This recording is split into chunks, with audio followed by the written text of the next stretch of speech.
সমূহ বাস্তবায়ন না করে আমরা ঘরে ফিরতে চাই না।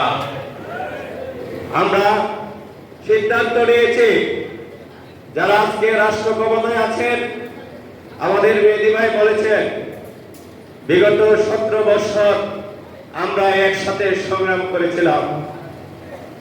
মেহেদী ভাই আমাদের একটি প্রোগ্রাম থেকে বিগত 35 আমলে অ্যারেস্ট হয়েছিলেন।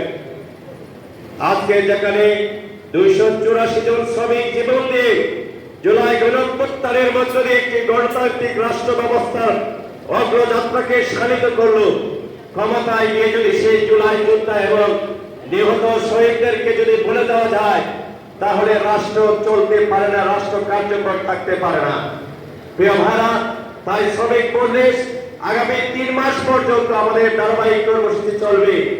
আমরা বিকেএমই, বিজেএমই, এফবিসিআই সহ বাংলাদেশের যত শিল্প প্রতিষ্ঠানের মালিক পক্ষ রয়েছে, মালিক পক্ষ, শ্রমিক নেতৃবৃন্দ, শ্রমিক পক্ষ এবং বিশেষ করে বিভিন্ন কলকারখানায় আগামী সেপ্টেম্বর মাস পর্যন্ত আমরা গণসংযোগ করব।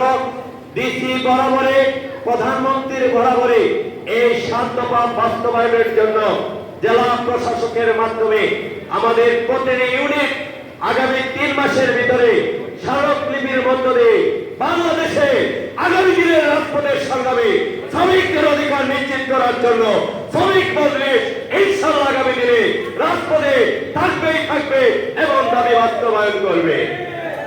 তাই আবারও সবাইকে ধন্যবাদ জানাচ্ছি।